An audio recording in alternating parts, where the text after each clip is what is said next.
आप सब आई हो आप लोग बढ़िया होंगे। तो चलिए आज बात करते हैं। आज जो आपकी एनसीईआरटी है, तो बहुत दिन हो गए थे एनसीईआरटी पढ़ाए, तो आज हम लोग फिर से एक बार एनसीईआरटी को पढ़ेंगे। ठीक है फ्रेंड्स, तो आपको बता दूं मैं कौन सी एनसीईआरटी पढ़ा रही हूँ। तो सबसे पहले मैं आपको बुक दिखा देती हूँ। देखो, ये पहले आप इस बुक का अंदाजा लगाओ कि बुक है कितनी पुरानी। ठीक है, आप देख सकते हो मैंने इसे बहुत संभाल के रखा था, सब टेप वगैरह इसमें मारा हुआ है, देखिए। ठीक है, अब मैं आपको डेट बता दूँ तो ये 2018-19 की बुक है, देखिए। और ये क्लास कितने की है पता है? 8, क्लास 8 की है। इसमें लिखा क्या है? हमारा इतिहास और नागरिक जीवन। तो आज हम लोग यही पढ़ने वाले हैं, नागरिक जीवन के बारे में ही। तो चलिए सबसे पहले मैं आपको दिखा दी बुक, हम आपको दिखा दी है। थोड़ा ये बात करते हैं कि इसी बुक में से मैंने कुछ नोट्स पॉइंट कुछ बनाए हैं, ये देखिए। ठीक है, ये रहा नोट्स जो मैं आपको, देखो मैं नोट्स इसलिए बनाई हूँ क्योंकि ताकि मैं आपको पूरा बुक तो पढ़ा नहीं पाऊंगी। ठीक है, तो इसमें जो चीज़ें प्योर है ना, जो इसमें अच्छी खासी नोट्स, इसमें जो अच्छी खासी पॉइंट्स थी, मैंने उसे नोट कर लिया।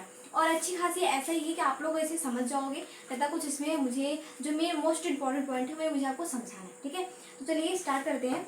तो आज हम लोग पढ़ेंगे देश की सुरक्षा एवं विदेश नीति के बारे में। ठीक है, आपका टॉपिक ही यही है। यहाँ पे देखिए, ये रहा आपका लेसन, इसमें क्या लिखा है?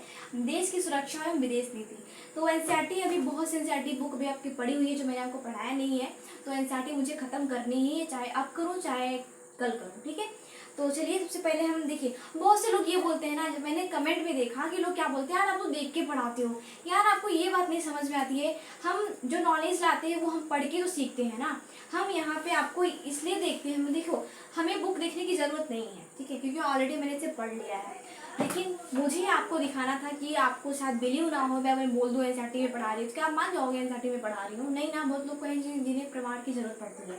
तो इसीलिए मैंने कहा पहले आपको बुक दिखा दो। एनसीईआरटी में पढ़ा रही हूँ क्लास 8 की, जो इसका डेट है 2019-18। ठीक है, मुझे आपको सारा डिटेल देना पड़ता है, सन बताना पड़ता है, टॉपिक बताओ, ये बताओ वो बताओ। चलिए, फिर भी आप लोग सवाल करते रहते हो। अब बात ये करते हैं कि हमारे यहाँ जो आज पढ़ने वाले हैं, देखो टॉपिक तो यही सैन्य की सुरक्षा एवं विदेश नीति। तो टॉपिक थोड़ा लंबा है, तो इतने एक वीडियो में तो कवर होगा नहीं। ठीक है, तो हम लोग पहले अभी सुनते हैं कि सैन्य संगठन के बारे में, यानी कि भारतीय सैनिकों के बारे में, विदेश को। आज हम लोग स्पेशलिस्ट यही पढ़ेंगे कि भारतीय जो सैनिक थे उनके बारे में। ठीक है, हमारे यहाँ आप ये जान लो आज कि हमारे यहाँ इंडिया का जो आपकी इंडिया कंट्री है, जो भारत है, यहाँ पे कितनी प्रकार की सेनाएं काम करती है। ठीक है, आपने सुना होगा वायु सेना, जल सेना और थल सेना। ठीक है, लेकिन आपको ये समझना है कि क्या यही 3 सेनाएं ही हैं? और भी सेनाएं हैं। तो आज हम आपको बाकी सेनाओं के बारे में बताएंगे। ठीक है, तो चलिए स्टार्ट करते हैं। तो सबसे पहले आपको ये बता दो कि हमारे यहाँ सेना की जरूरत क्यों पड़ी। ठीक है, टॉपिक तो आपको ये समझ में आना चाहिए कि हमारे यहाँ जब स्वतंत्रता वाली मैटर चल रही थी, 1947 का जब शासनकाल चल रहा था, तो उस वक्त विभाजन तो हो गया, इंडिया और पाकिस्तान तो बन गई, बात ठीक है। लेकिन क्या हुआ, जब अलग अलग 2 कंट्री हो गए, तो इन दोनों को आपस में, इन दोनों के क्या हुआ, अलग अलग होने के बाद तब भी इनकी जो संतुष्टि थी नहीं मिली थी पाकिस्तान को, इन्होंने फिर भारत के ऊपर आक्रमण किया। और जब आक्रमण किया इन्होंने भारत के ऊपर, तो भारत को ये महसूस हुआ कि अब मुझे एक सैन्य संगठन की आवश्यकता है। ठीक है, बनाई जाए। तो इस वजह से भारत ने क्या किया, भारत ने देश की सैन्य शक्ति को बढ़ावा दिया। उन्होंने कहा कि हमारे यहाँ अब सैन्य शक्ति को मजबूत किया जाए। ठीक है फ्रेंड्स, तो ये रही जरूरत क्यों पड़ी। ठीक है बात, ठीक है। तो देखिए, आज़ादी के तुरंत बाद ही जब पाकिस्तान ने आक्रमण किया, तो भारत को ऐसा लगा कि मुझे सैन्य संगठन को मजबूत बनाया जाए। तो भारत ने जैसे कि बनाया भी है, आप देखते हो ना सेना कैसे तैनात रहती है। उसके बाद क्या हुआ, सैन्य संगठन अनुसंधान की स्थापना की गई हमारे यहाँ इंडिया में। उसके बाद में क्या हुआ, हमारे यहाँ जो अस्त्र शस्त्र थे, ठीक है, जो यहाँ पे हथियार वगैरह थे, औजार, उनको भी बढ़ावा दिया गया। उनको इसलिए बढ़ावा दिया गया क्योंकि जब हमारे यहाँ, जो जानते हो, जब आक्रमण हो रहा है भाई, आपके यहाँ औजार नहीं, आपके यहाँ कोई भी चीज़, आपके यहाँ अस्त्र शस्त्र नहीं है, सामने वाला आपको मार चला जाए, कैसा लगेगा आपको, है ना। तो भारत ने सोचा कि मुझे भी इसकी आवश्यकता पड़ेगी। तो आप जानते हो कि एपीजे अब्दुल कलाम जो कि इसमें बहुत माहिर थे। ठीक है, उन्होंने क्या किया, सैन्य बहुत उन्होंने मिसाइलें बनाई, जैसे अग्नि हो गया, पृथ्वी हो गया, तो उनकी बहुत सी मिसाइलें हैं। ठीक है, और इसमें हमारे एपीजे अब्दुल कलाम, उनका नाम सबसे पहले आता है मिसाइल मैन के रूप में। ठीक है, आप जानते हो। उसके बाद क्या होता है, चलिए बात करते हैं कि हमारे यहाँ जो सैनिक होती हैं उनकी स्टार्टिंग कैसे होती है। ठीक है, हमारे सैनिक के कमांडर कौन होते हैं आपको पता है?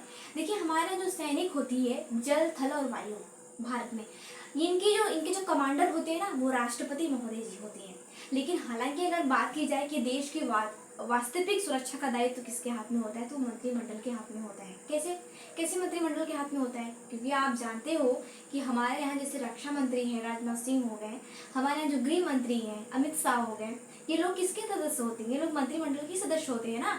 तो हमारे यहाँ जो रक्षा मंत्री होते हैं वो उनके हाथ में सारी जिम्मेदारी सौंपी गई होती है। हालांकि जो मंत्रिमंडल, जो आपके मंत्रिमंडल है उसी में से तो राजनाथ सिंह भी निकल के आते हैं, जो रक्षा मंत्री के रूप में नियुक्त हुए हैं। ठीक है, तो क्या होता है, आपको ये बात मैंने इसलिए बताया कि देखिए मैंने कहा कि अगर आपको कभी कहा जाए कि देखिए सेना के कमांडर तो राष्ट्रपति महोदय जी होते हैं। आपने देखा होगा जब कभी भी मार्च पास्ट होता है 26 जनवरी पे गणतंत्र दिवस में, तो सबसे हाई लेवल पे कौन बैठता रहता है, आपको पता है कौन बैठा रहता है, प्रेसिडेंट बैठे रहते हैं। क्यों, क्योंकि वो तीनों सेनाओं के कमांडर होते हैं, सेनापति होते हैं। ठीक है, तो वो तो सेनाओं के कमांडर होते हैं, बात ठीक है। लेकिन क्या वास्तविक देश की अगर वास्तविक सुरक्षा की बात की जाए तो क्या वो राष्ट्रपति के महोदय जी के हाथ में होती है?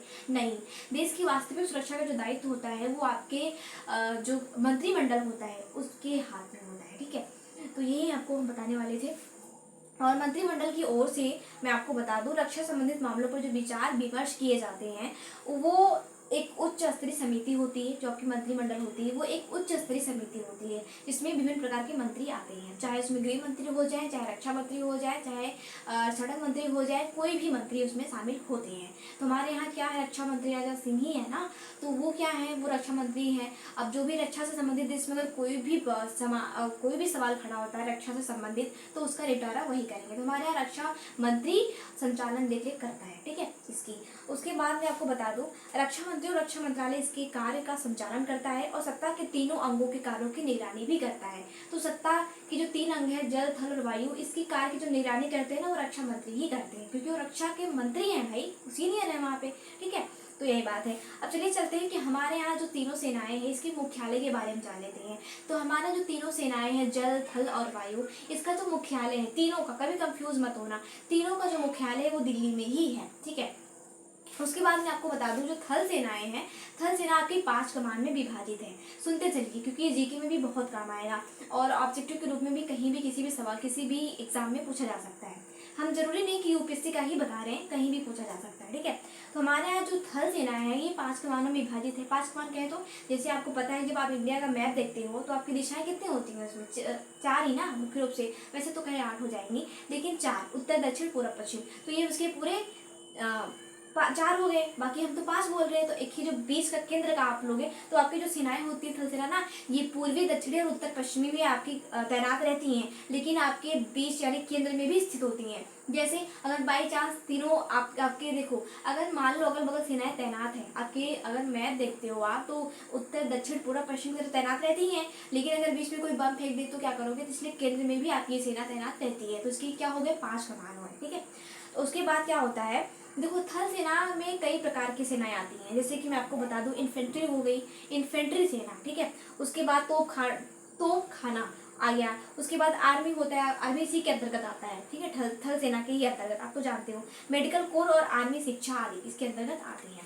उसके बाद बात करो हम जल सेना की, तो जल सेना जो होती है इसके 3 कमान होती है। 3 कमान कैसे होती है आपको पता है, और जल सेना को ही नौसेना बोला जाता है। तो आपको ये पता होना चाहिए कैसे इसके 3 कमान है। अभी तो मैंने थल सेना का कहा 5 है, लेकिन इसके कैसे हैं, तो आपको ये बात याद आनी चाहिए कि देखो जब आप मैप देखते हो भारत का, तो आपका जो भारत है इंडिया, वो पश्चिम से लेके पूरब तक और दक्षिण में वो क्या है, जल से घिरा हुआ है। ठीक है, जो उसका नीचे वाला पार्ट है पूरा जल से घिरा हुआ है, अगल बगल उसके जल ही जल है, अरब सागर, हिंद महासागर और बंगाल की खाड़ी से वो घिरा हुआ, आप जानते हो। तो क्या है, तो भाई जब ये जल सेना है तो जल सेना क्या होता है, कहाँ पड़ेगी, जहाँ जल ही होगा ना। तो ये क्या करती है, ये सेना आपका पश्चिमी दिशा की तरफ, पूर्वी दिशा की तरफ और दक्षिणी की तरफ भी तैनात रहती है। ठीक है, इसके अलावा ये इसके 2 बेड़े भी होते हैं। 2 बेड़े कहें तो पूर्वी बेड़ा, पश्चिमी बेड़ा, मतलब जहाँ इसका मेन स्थान होता है इसी बेड़ा बोलते हैं। अब वही बात करें हम वायुसेना की, तो वायुसेना जो आपकी होती है वो इसके 4 कमान होते हैं, मतलब ये 4, इसके अंतर्गत 4 सेनाएं आती हैं। ठीक है, पश्चिमी पूर्वी वायु कमान और दक्षिणी कमान कहे तो, उसके बाद रख रखाव इसका काम होता है, आप जानते हो वायुसेना का। उसके बाद मैं आपको बता दूं, अब एक बात और याद रखना, जैसे कि आपके जो अभी जो मैटर हो गया बीच में, जो वायु विमान का घटना हुआ था जिसमें आपका बिपिन, जो जिनका नाम था जनरल, जो उनका डेथ हो गया था, उनकी वाइफ भी उनके साथ में थी, तो वो क्या थे, वो सेना के सेनापति थे ना, जो उनका, सॉरी मुझे नाम नहीं याद आ रहा है अभी, मैं आपको बाद में बता दूंगी। चलिए अब बात करते हैं जो थल सेना के जो सेनापति होते हैं उनको क्या बोलते हैं, आप जानते हैं? थल सेना के जो सेनापति होते हैं ना, उनको कहा जाता है जनरल। आप याद, हाँ वो जनरल ही थे जो वायुसेना के विमान में उनकी मृत्यु हो गई थी, ठीक है। तो बिपिन रावत ऐसे कुछ उनका नाम था। तो जल सेना के जो थल सेना, सॉरी, जो थल सेना के जो अध्यक्ष होते हैं उनको जनरल बोला जाता है। जनरल सेनापति जो होते हैं, जो सेना में सीनियर होते हैं, जो सेना के पति होते हैं, जो गाइड करते हैं सेनाओं को, तो उनको कहा जाता है जनरल, ठीक है। तो वो वही थे। उसके बाद जो आपका नौसेना आता है, थल, जिसे आप बोलते हो जल सेना। तो जल सेना के जो सेनापति होते हैं, सीनियर होते हैं, उन्हें एडमिरल बोला जाता है।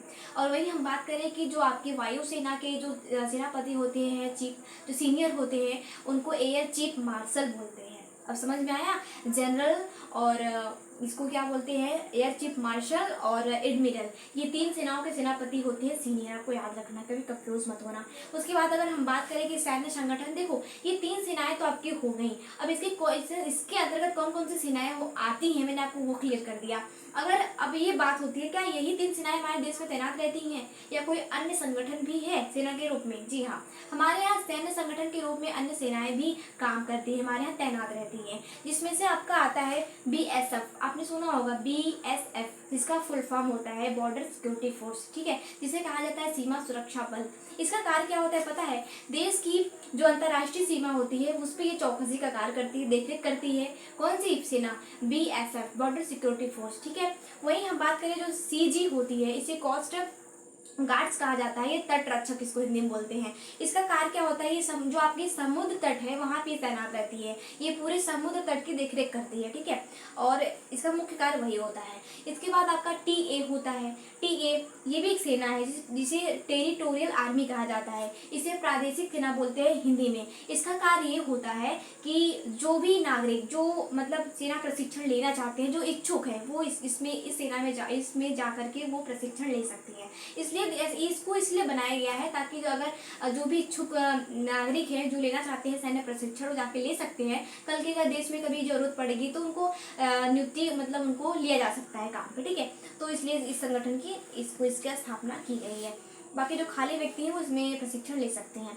उसके बाद आपका आता है NCC, आप जानते ही हो, जिसे नेशनल कोर्ट्स ग्रुप्स कहा जाता है, इसे राष्ट्रीय छात्र सेना का कहते हैं, ठीक है। NCC जो होता है इसमें आपको पता है कि बालक बालिकाएं दोनों ही इसमें हिस्सा ले सकती हैं, इसमें कोई रोक टोक नहीं है। और NCC का प्रशिक्षण जो होता है ये स्नातक उपाधि कॉलेजों, महाविद्यालयों और मुख्य स्कूलों कॉलेजों में दिया जाता है, ये आपको पता है।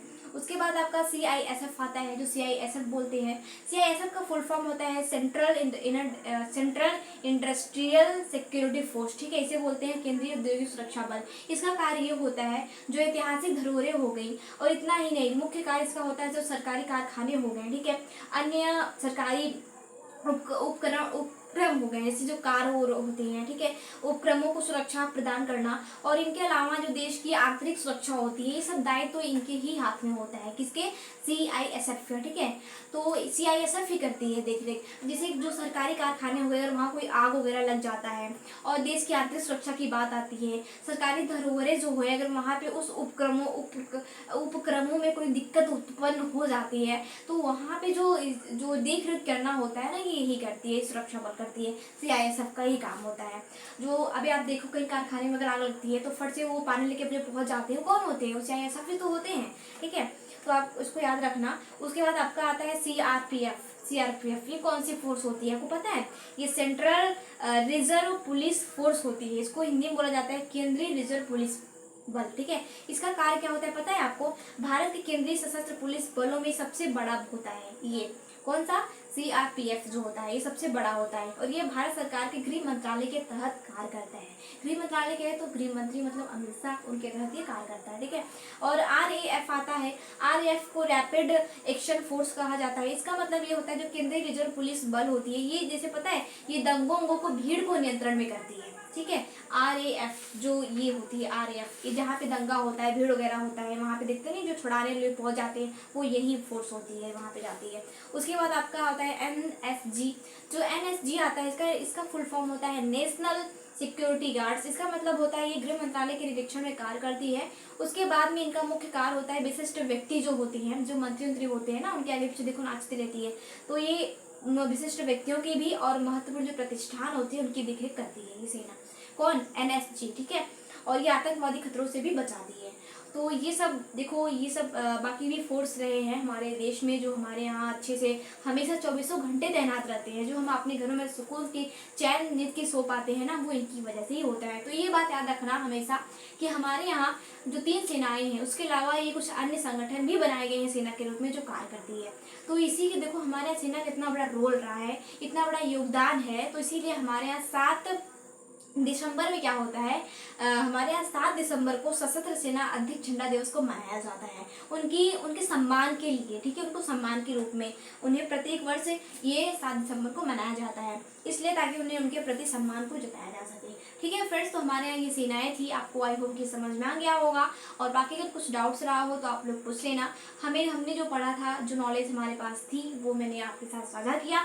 ओके माय डियर फ्रेंड्स, तो हम फिर मिलते हैं नेक्स्ट वीडियो में। Thank you so much.